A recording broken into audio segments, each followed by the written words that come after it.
Okay. Let's do this one.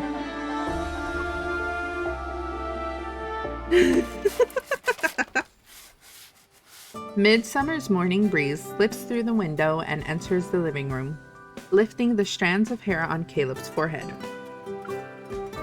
He focuses on the toy gun in his hands. The silvery gray barrel regains its former sheen as he sands it down. Pass me the small brush. I'm quite busy with mixing the paint. Would it be too much trouble for you to bend down and grab it yourself? Although I say those words, I rummage through the tool bag Caleb brought. First off, this is your toy gun. Excuse me? I didn't even press the screen for that. Y'all just gave me a run-by for my dialogue. And if you were better at hiding those sneaky glances, your excuse of being quite busy might hold water. Miss Busy Painter is engrossed in her work, right? I hear that his VA is such a smooth talker though. It makes him such a smooth talker. Oh my gosh. I'm focused on getting the paint just right. It's been a decade after all. It might take some time for me to remember. I'm pretty sure the gun stock was darker back then. I look at the freshly painted brown gun stock and I feel like it doesn't match the one in my memory. It's probably because the rubber is old, so the color's faded. It was darker before.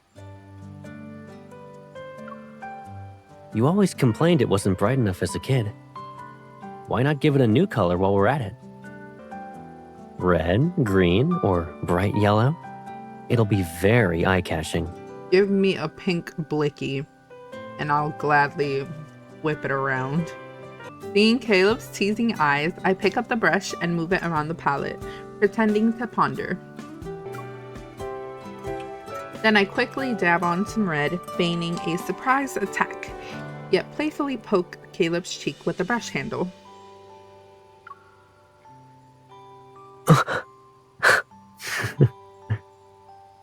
Fine. On top of changing the color, I'll also decorate the gun with colorful flowers and plants. And I'll make sure to show it off to your team and tell them about the exquisite taste of their stern and cool boss, Colonel Caleb. Is this your idea of returning the favor? Indeed. I'm sprucing up your image as an amiable and friendly boss. Really? Well, I appreciate the effort. Don't mention it. Okay, the gun stock is ready. Here you go. I shove the refurbished gun stock into Caleb's hand, stretched, and start rummaging through a wooden crate nearby.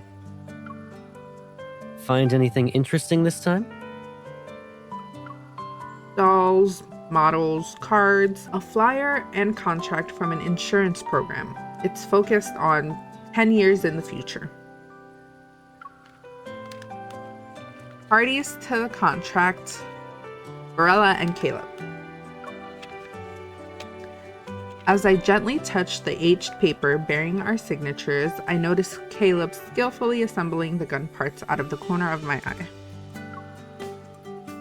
Grandma was worried about our safety when she stored our toy guns. She never imagined that we would end up carrying real ones all the time. We've come a long way from patrolling with paper guns in the shelter, ready to face the enemy. All set. Here you go, little sharpshooter. I take the revamped toy gun, aim it at the illustrated guide to wanderers on the top shelf behind Caleb, and pull the trigger.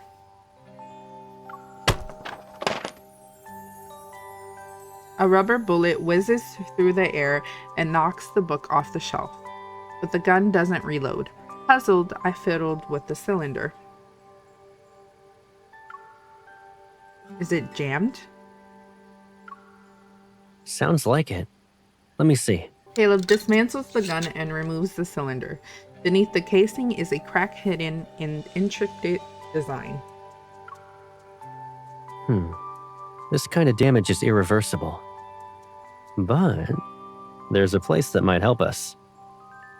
WD-40 can fix it. It gives it the best slip. Give it WD-40. I don't think WD-40 exists in this universe.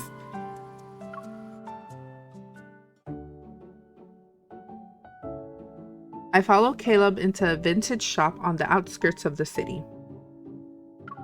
The shop is tucked away in the alley. Its walls covered in ivy serve as a natural veil that adds to its mystery.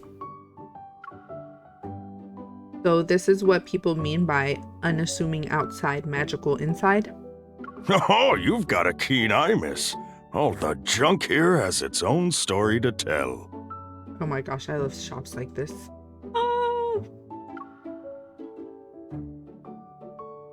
As the shop owner prepares to deliver a long speech, I awkwardly give Caleb a wink.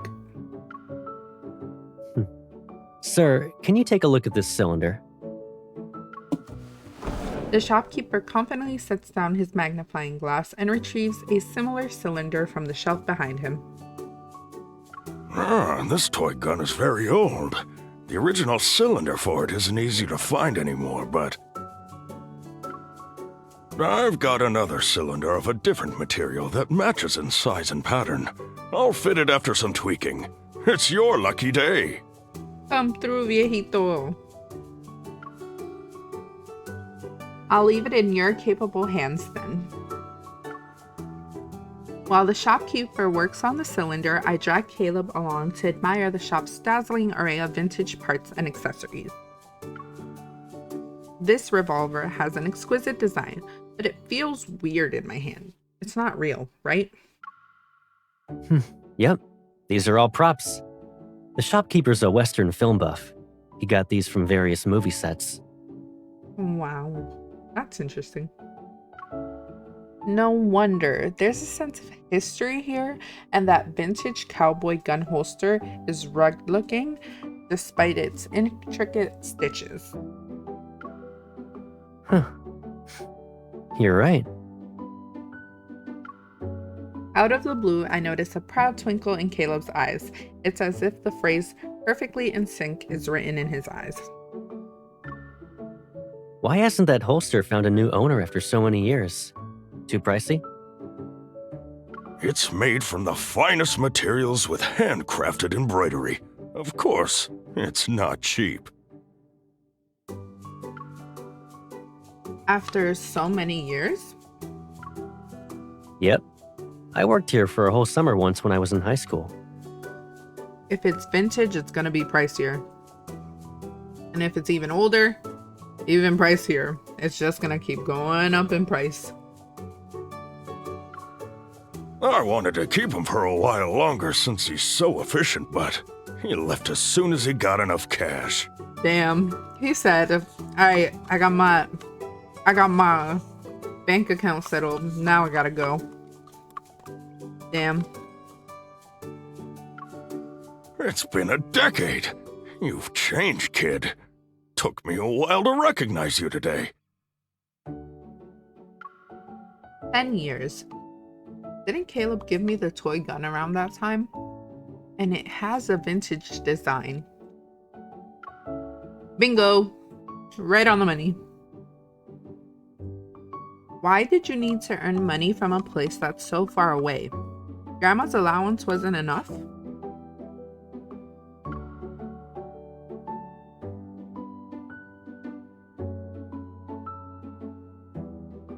Noticing my knowing, inquisitive look, Caleb smiles. He leans down to fasten the pricey gun holster around my waist. Your toy gun wasn't gonna fall from the sky, Pipsqueak. I had to earn your gift with my own hands.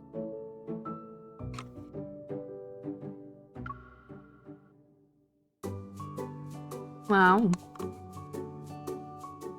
After securing the holster, Caleb proceeds to pull out a movie poster that was on the same rack as the holster. You know what movie this is? Hunting Games. Isn't that my favorite Western from when I was in middle school? Back then, you always talked about wanting to be like the heroine in those westerns. delivering justice and all that. You want to be Miss Katniss Everdeen, but with a blicky instead of a bow and arrow. So that's why you gave me the toy gun. And seeing the revolver on the poster, a realization suddenly dawns on me. Astonished, I turn to look at the toy gun in the shopkeeper's hand. It's not movie merch, is it? Actually, it's one of the spare prop guns from that movie set. Wow. Wow.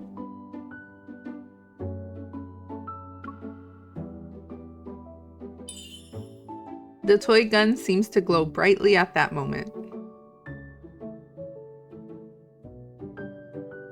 Nope. That wasn't even on screen for a second.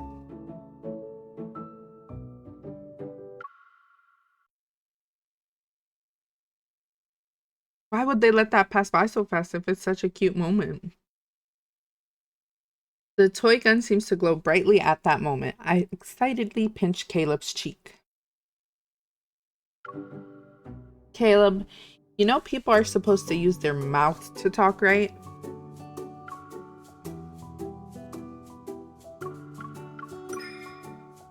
I know. That's why I said, with this gun, you'll be the Wild West's guardian.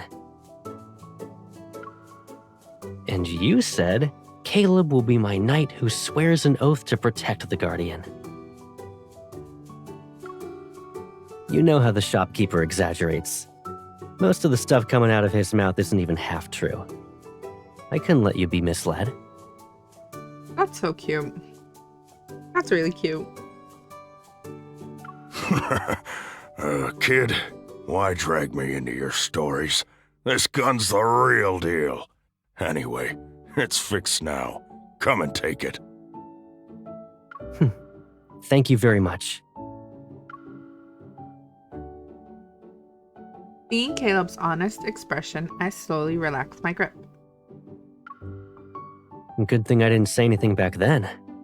Or else Gran would have taken away that toy and you would have only had it for a few days.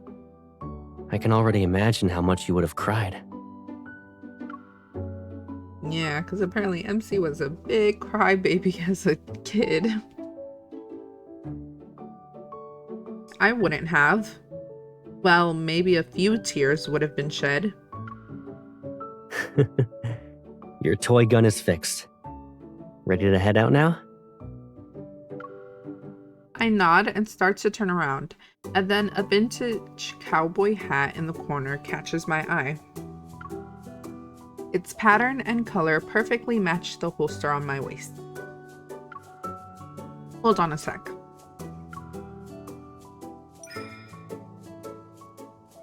I quickly walk over, grab the hat, and jog back to place it on Caleb's head.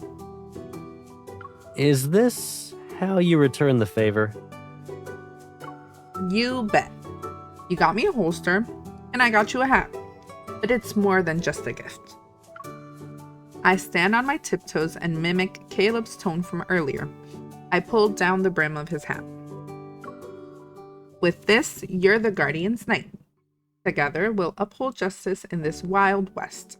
Will you join me?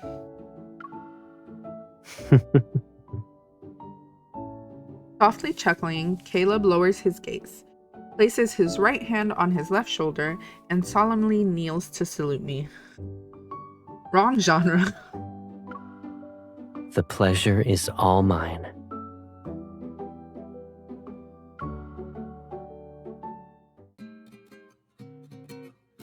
Oh.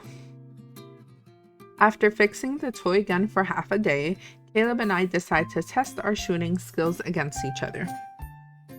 At the suburban shooting range, Caleb and I, wearing protective goggles, aim at the distant targets with our air rifles. Hey, you're a sharpshooter, right? Ready for your shot? I've been ready for a while.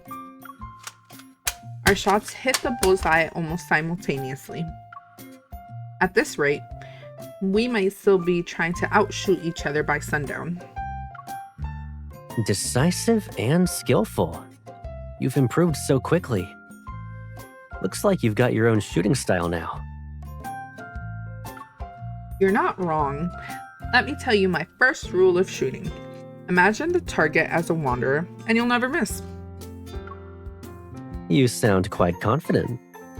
When you aced that first shot during the club event, did you imagine the target as a wanderer as well?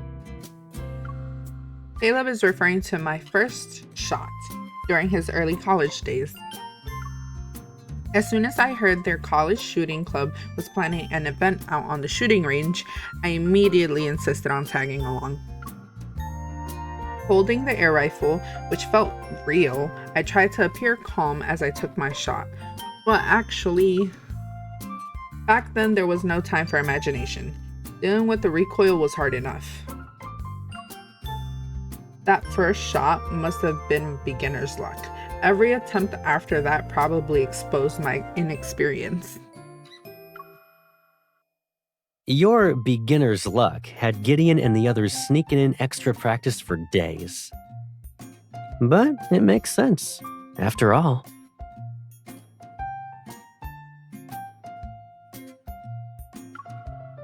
Caleb sets his airgun down and walks up behind me. He lifts my right wrist, his warm breath fanning the air near my temple. Back then, we'd use those toy guns to shoot apples that sat on cans. It was always difficult to tell who would win, just like now. His actor has a thing for making him have like a breathy whisper voice, and that's insane. Like his voice actor knows what he's doing by like doing that constantly.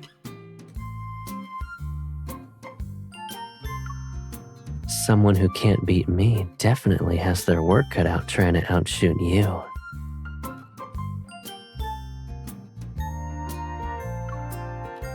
Still boastful as usual, I see. I only do that when I'm with you. Look. Caleb pauses and I turn. A subtle frown appears on his face as I stare at my goggles, his gaze showing he's somewhat distracted. What are you looking at?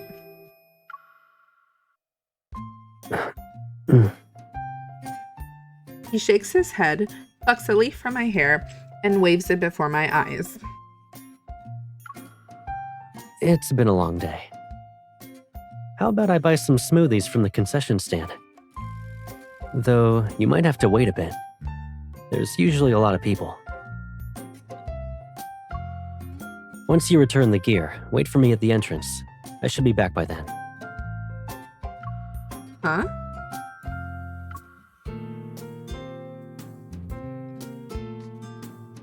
Girl, even I'm confused. Before I can say anything, Caleb shoves the goggles into my hands, pats my head, and turns to leave. As I watch him disappear into the distance, a sense of unease quietly rises in my heart.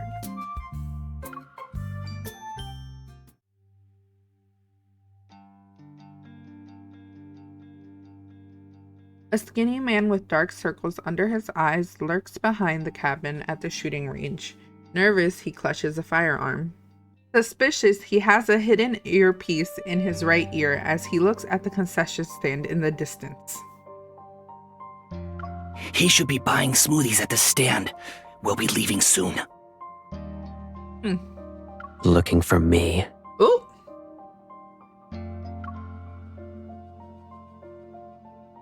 Startled by the familiar voice behind him, the man quickly turns around and aims his gun at Caleb.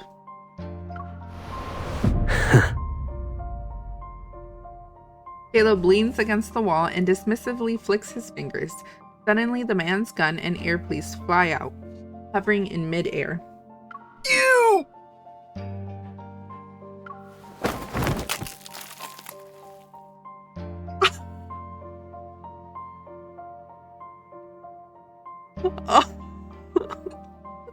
Y'all heard them bones break?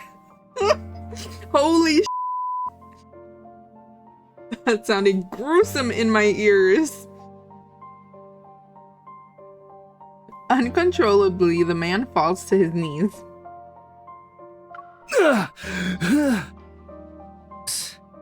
I see a fish has escaped the net. How brittle. I'm still reeling over that. Like, damn. I thought he died for a minute because that sounded ooh. I don't think he has legs anymore. Caleb crushes the earpiece in his hand and turns. The suspended gun dissolves into dust and that scatters and falls into the weeds. With bloodshot eyes, the man behind him musters all his strength to lunge for the firearm at Caleb's waist. When the man takes the bait, Caleb instantly grabs his wrist and flings him backwards. Tiny particles from the gun's grip burrow themselves into the man's fingers. What? You're not gonna send your obedient monsters after me this time? Huh? You escaped even after I spotted you. Think they'll still trust you when you return? Is there even a hiding place left for you? Caleb stops looking at the trembling man behind him and picks up his gun and meticulously cleans it.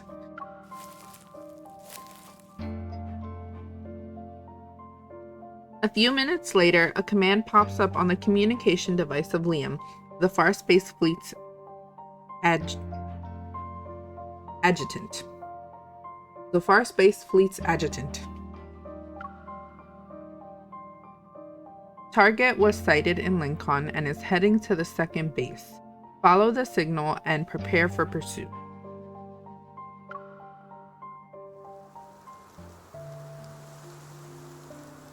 The evening breeze in the forest dispels midsummer heat, but it can't dispel the unease in my heart. Standing at the shooting range entrance with my backpack, I absentmindedly scroll through my chat with Caleb that's on my phone. He still hasn't sent a message. Should I ask about it? Caleb left in a hurry and made a flimsy excuse. Never mind. For your own good. I think. I'd hope. Fingers crossed. I guess. I kept you waiting, huh? Here, let me cool you off, Pipsqueak. As a shadow falls over me, a cool sensation graces my still warm cheeks. So did he kill the guy? I'm guessing he killed the guy. Oh.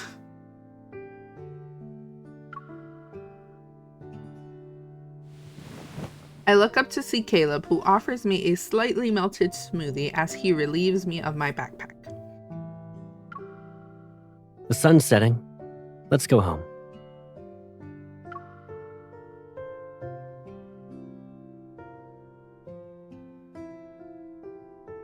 As Caleb takes my hand and leads me out of the shooting range, my gaze lands on the loosely fastened holster under his coat. Aren't you going to explain yourself? The smoothie kinda melted because of the heat. I'll run faster next time. The lame excuse.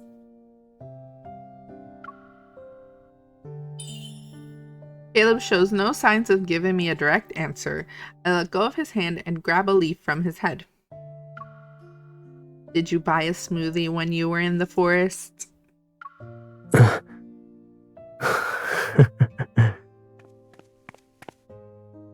Caleb just smiles and says nothing. I sigh, walk ahead of him while holding my smoothie, and leave him trailing behind. If you were a second late, I wouldn't have waited.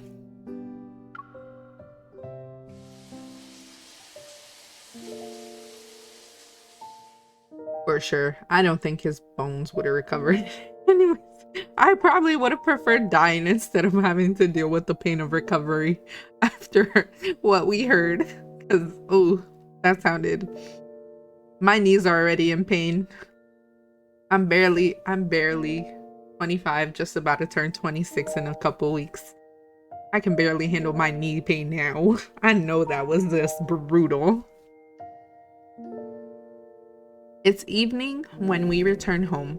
I quietly curl up on the sofa, absentmindedly spinning the toy gun cylinder. The heavy curtains shield me from the sunset's prying eyes, wrapping my thoughts in the glow of a flickering projection. Hidden there are memories of the past.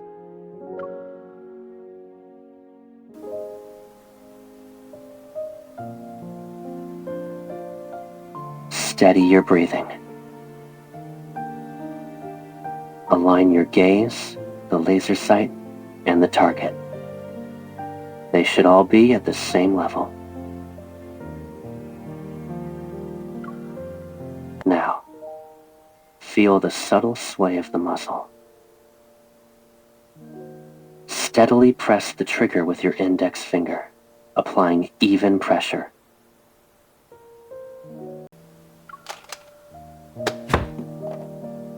Wow, you really are the best sharpshooter in the club, Caleb. Looks like Gideon's tutorial will be over soon. What are you going to get in exchange for being his photographer? 3? Like 3 shooting sessions with the club? Exactly. You're going to sell me out that easily? Ask more from him next time. My camera's still recording.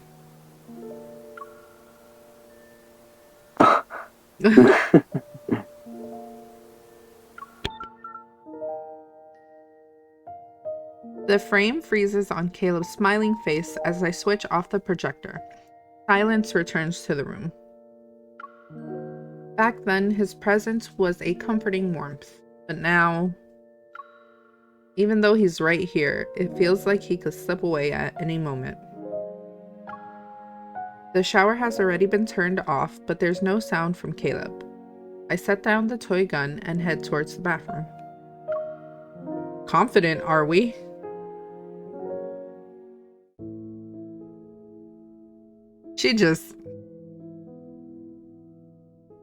Caleb silently stands in front of the fogged mirror. He's cleaning the firearm he usually uses while his head is lowered. Droplets of water slide from his damp hair, tracing down his chest as it rises and falls, before disappearing into the towel wrapped around his waist.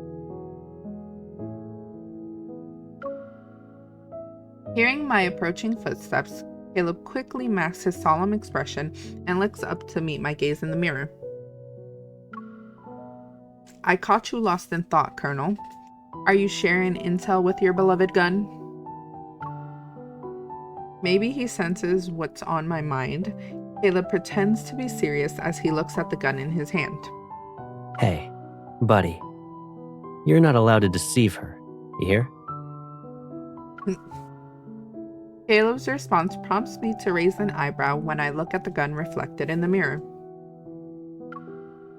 With that high-powered scope, you must have a great view. What kind of interesting things are out there in the woods? Gun Senior says, I spy with my little scope a small mouse. It's not interesting. A mouse? Do you really need to get personally involved? Gun Senior says, my bullets aren't cheap. I'm not wasting one on that thing. It was a little scare, and the mouse got spooked and scurried off.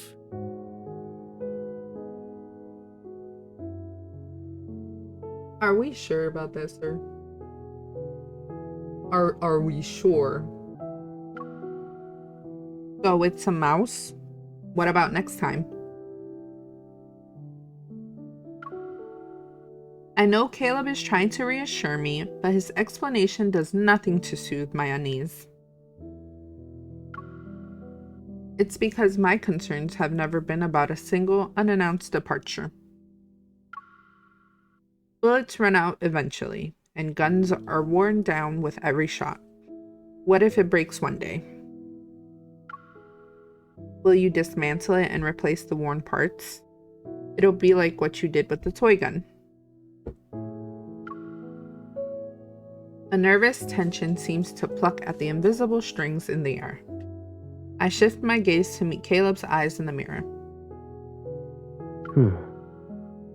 If rust sets in, it'll be polished and repainted. And if it's too damaged to be repaired, we'll replace it. As long as it's still my gun.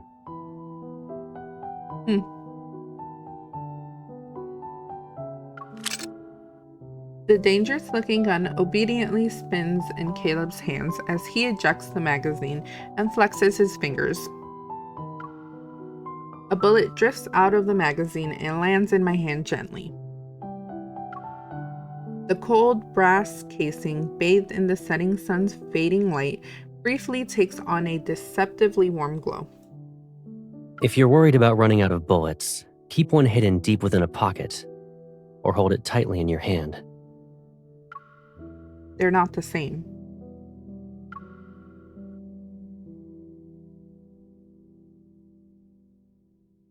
Oh! The prolonged silence solidifies the air, and the interplay of light and shadows blurs the space between me and Caleb. Are you worried you won't recognize this gun one day? Ah, metaphors. I see. I see. We're not talking about a gun. We are not talking about a gun. Honestly, I should have taken that hint. But I see. Yes and no. My thoughts, tangled as if in a knot, flood my mind. After a long pause, I sigh and look up at Caleb in the mirror. Honestly, I'm not even sure what I'm worried about. You've become strong, much stronger than before, but the threats around you have never been so terrifying. The cold light illuminates Caleb's smooth right arm, and even the warm steam can't bring any warmth to that biomimetic skin. Biomimetic.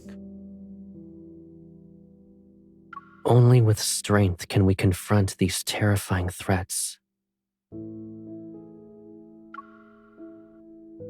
How do you know for sure that they won't grow along with your strength? Do you miss the old Caleb? The one who wasn't so dangerous? Oh, bendito, the look on his face. The look on his face. Oh, bendito. I'm just scared that these threats will take you away from me. Trauma. PTSD.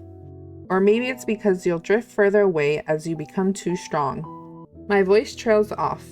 On hearing my response, Caleb seems to let out a sigh of relief.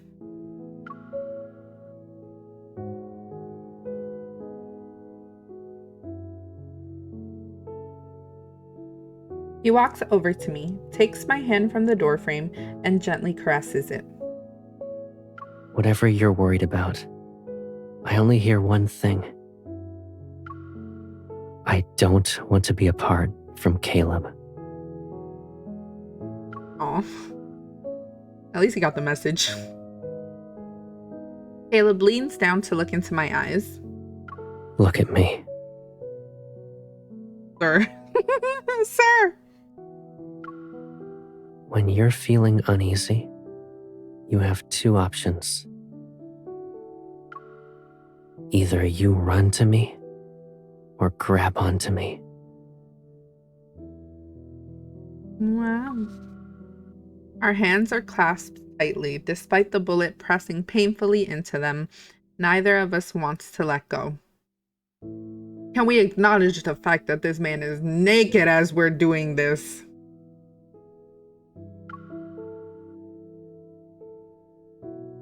Run to him, face every challenge together, or pull him back before he drifts too far away from me.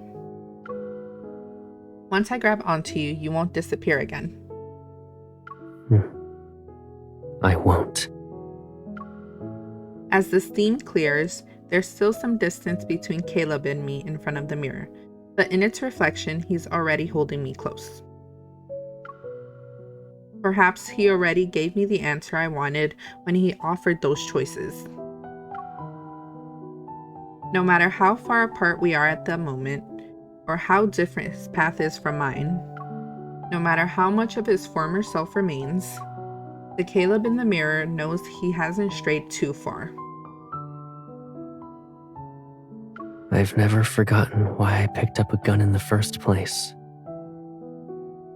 Caleb comes up behind me, wraps his arm around my shoulders, and holds my dangling hands in his calloused grip.